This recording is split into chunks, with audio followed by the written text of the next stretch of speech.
Hello friends, welcome to healthy food chef. இன்றைக்கி நம்ம தக்காளியும் பூண்டு வச்சு ஒரு சூப்பரான சிம்பிள் ஊறுகாய் எப்படி செய்கிறதுன்னு பார்க்கலாம். வெந்தயம், கடுகு, பெருங்காயம் மூணையும் போட்டு வடை சட்டியில் பொன்னிறமாக வறுத்துக்கோங்க. வேணுங்கிற அளவுக்கு பூண்டு உளித்து வச்சுக்கோங்க. தக்காளி 5 சைஸ் எடுத்துக்கோங்க.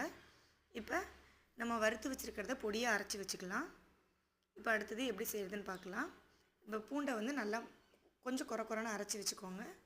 இப்போ நல்லெண்ணெய் ஊற்றி அதில் கடுகு சேர்த்து கருவேப்பிலை சேர்த்துக்கோங்க. பொரிஞ்சதுக்கப்புறம் தக்காளி கட் பண்ணி வச்சுருக்கிறத சேர்த்துக்கோங்க. நல்லா வதங்கட்டும். கொஞ்சமாக கல்லுப்பு சேர்த்துக்கோங்க. Kashmiri red chilli powder 1 table spoon சேர்த்துக்கோங்க. இப்போ நல்லா பேஸ்ட் மாதிரி ஆனதுக்கப்புறம் நம்ம அரைச்சி வச்சுருக்கிற பூண்டை இதில் சேர்த்துக்கலாம். இதை எல்லாத்தையுமே நல்லா மிக்ஸ் பண்ணிக்கோங்க. உங்களுக்கு வேணுங்கிற அளவுக்கு எண்ணெய் கம்மியாக இருக்குன்னா கொஞ்சம் எண்ணெய் சேர்த்துக்கலாம். உப்பு கொஞ்சம் சேர்த்துக்கோங்க. அரைச்சி வச்சுருக்கிற பொடியையும் இதில் சேர்த்துக்கோங்க.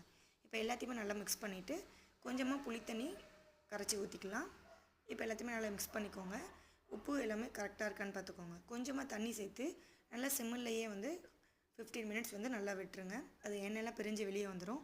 அதுக்கப்புறமேட்டுக்கு ரொம்ப சூப்பரான சுவையான பூண்டு தக்காளி ஊறுகாய் ரெடி ஆயிரும்.